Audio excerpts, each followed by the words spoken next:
When Barron Trump stepped into a posh Los Angeles eatery one sunny afternoon, he had no idea that his red MAGA hat would spark a confrontation that would send ripples through the entire city. The day was bright and inviting, the kind that makes you want to take your time and truly savor every moment. Barron, now in his late teens, had spent the morning reading quietly and decided to reward himself with a nice lunch. His destination was L.A. Terrace, a well-known restaurant famous for its mix of elegance and exclusivity. It was the kind of place where each table felt like it had its own story to tell: celebrities, executives, social media influencers. He'd seen them all here before. Usually, he enjoyed the peaceful atmosphere and perfect service, and today was no different. As he slipped through the glass doors, he caught people's attention not just because he was tall, but because he wore a bright red MAGA cap. He didn't don it to provoke anyone. To him, it was just a normal part of his wardrobe, a reflection of personal identity.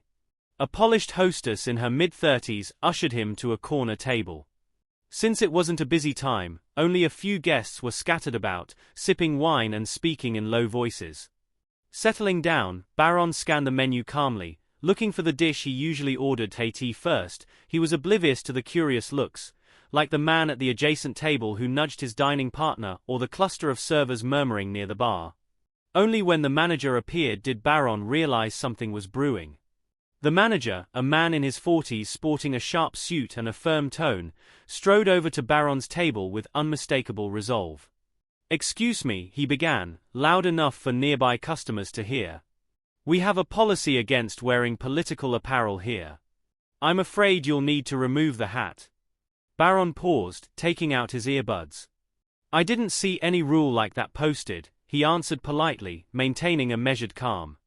"It's included in our code of conduct," the manager insisted, gesturing toward the entrance.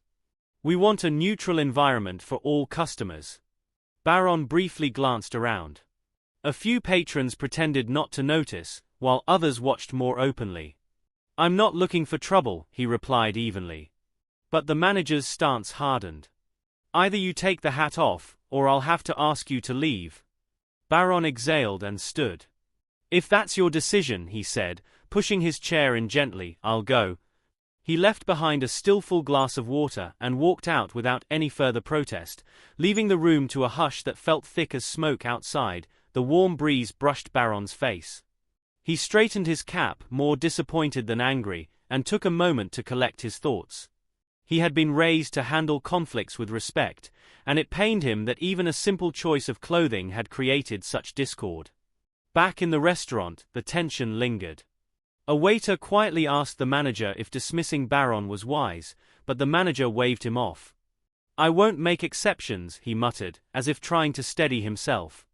"My place, my rules." Barron walked a few blocks until he reached a small public park. Settling on an empty bench, he texted his mother and a handful of close friends, seeking clarity more than sympathy. Before long, messages poured in, everything from disbelief to support. One friend wrote, "They had no right to do that." Another one chimed in with, "You handled it better than I would have." Reading these messages sparked a realization in Barron's mind. He didn't want retaliation or drama, he wanted a constructive response. If the restaurant was so concerned about neutrality, maybe the real need was to highlight understanding and unity.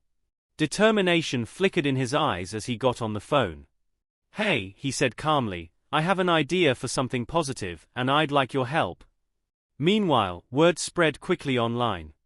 Other patrons who had witnessed the scene posted about Barron being asked to leave, and social media erupted with opinions. Some denounced the restaurant for stifling free expression. Others said they had every right to enforce their policy. The manager scrolled through negative comments with growing anxiety. He tried to shrug it off, telling himself that news cycles move fast and people would soon forget. But the knot in his stomach hinted otherwise. When Barron got home, local influencers had already amplified the story, framing it in everything from supportive terms to polarizing ones. Barron skimmed through a few headlines but didn't linger on them. He was more focused on an idea that had taken root, turning this incident into a chance for growth, not further division. Settling at his desk, he jotted notes in a leather notebook, Thoughts about the unspoken tension in that dining room, the quickness with which people pick sides, and how easily a simple accessory had ignited so much emotion. Then, like a sudden spark, the plan solidified, a public fundraiser aimed at unity, right in front of the same restaurant. He spent the evening drafting a proposal and calling contacts. He wanted the event to help underprivileged communities and create safe spaces for open dialogue. By setting it up near LA Terrace, he hoped the location itself would show that reconciliation can happen in the exact place where conflict once brewed. Back at LA Terrace, the mood was uneasy. The manager tried to stick to routine, but reservations were getting cancelled. People were commenting all over the restaurant's social media pages, accusing the manager of hypocrisy for promoting a neutral space while kicking someone out for a political hat. One email from a loyal customer stood out. "I've always appreciated LA Terrace, but this went against the open-mindedness you claim to uphold. I hope you'll make it right." The manager tried to ignore the creeping doubt that he might have acted out of fear rather than fairness. Meanwhile, Barron worked tirelessly to organize his event. With the support of friends and local community groups, the plan took shape fast. The next morning, trucks began unloading tables, stages, and banners right outside the restaurant. Volunteers set up booths, musical acts tested sound equipment, and a big sign read, "United we stand. Building bridges, not walls." By midday, a diverse crowd started forming. Families, professionals, activists, and a handful of curious onlookers who had caught wind of the story on social media. When Barron stepped up to the microphone, his voice was calm but filled with purpose. "Yesterday, I was asked to leave this restaurant because of a hat," he told the audience.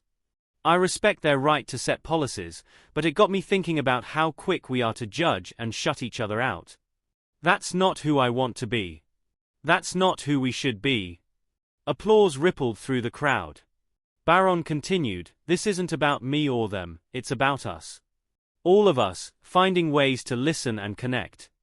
The donations we collect here today will support programs that bring people together, rather than push them apart." Inside LA Terrace, the manager watched from a window. The restaurant was practically empty, while outside a large, spirited crowd had gathered for music, food trucks, and meaningful conversation. Some of his staff sneaked out to join in, unable to resist the hopeful energy. "Why don't you go talk to him?" one waiter gently suggested to the manager. At first he bristled. "It's not my fight," he muttered. But the lively scene outside stirred something in him, and he found himself wondering if this moment might be his opportunity to make amends. As the afternoon wore on, the fundraiser blossomed into a true community event. Local charities, youth mentorship programs, and dialogue workshops all got their moment in the spotlight. News crews arrived to capture Barron's message of unity. Social media, initially filled with conflict, now brimmed with live streams from the event. Hashtags like #BuildingBridges and #UnitedWeStand trended locally, praising the way Barron chose compassion over anger. Inside the restaurant, the tension was nearly tangible. Tables that would normally have a waiting list were unoccupied. Even the few diners present seemed distracted by the scenes outside. The manager, feeling the gravity of the moment, retreated to his office, where complaints and cancellation emails poured in. One stood out from a once loyal patron. "I thought your restaurant promoted neutrality, but turning someone away isn't neutral, it's picking a side." Unable to ignore the weight of these words, the manager found himself questioning his own motives. Was he truly protecting a neutral space, or reacting to something he didn't fully understand? Meanwhile, the atmosphere on the street was nothing short of electric. Children painted murals at an art booth, while a local jazz band filled the air with music. Donation boxes overflowed. Barron hopped between conversations, listening to people's perspectives and thanking them for showing up. He radiated a calm sense of purpose that felt sincere rather than performative. Then a small ripple went through the crowd as the restaurant doors opened and the manager emerged. He hesitated on the steps, straightening his tie, before walking toward Barron. The chatter quieted as people made room. Barron offered a polite smile and extended his hand. "I'd like to talk," the manager said quietly when he reached Barron, his voice nearly lost in the din of the crowd. Of course, Barron replied, leading him toward a quieter corner. The manager, usually brimming with confidence, now looked more humbled. I need to say I didn't handle things well yesterday, he began. I thought I was doing what was best for the restaurant, but I see now I acted out of fear, not fairness. It takes courage to admit that, Barron said gently, encouraging him to go on. Watching the fundraiser had shown the manager how easily he could have escalated the situation in a more negative way, yet Barron had done the opposite. You could have turned this into a vendetta, he admitted, but instead you created something that brings people together. Barron shrugged lightly. I don't think the world needs more conflict. If we disagree, it doesn't mean we can't still find common ground. Moved by this, the manager offered to help. Barron suggested hosting a similar event inside LA Terrace one day, something dedicated to community and dialogue. Though caught off guard, the manager smiled and agreed. As they shook hands, onlookers broke into genuine applause, recognizing a genuine moment of reconciliation. Later, Barron addressed the crowd one final time, thanking everyone for their generosity and support. We all slip up, he said plainly. What matters is how we choose to learn and move forward. Today wasn't just a fundraiser, it was proof that we can come together if we try. His words were met with cheers and applause. As the sun dipped below the Los Angeles skyline, volunteers began packing up tables and banners. People drifted away, energized by a feeling of hope and unity rather than lingering bitterness. Inside the now quiet restaurant, the manager watched from the window with a mix of relief and introspection.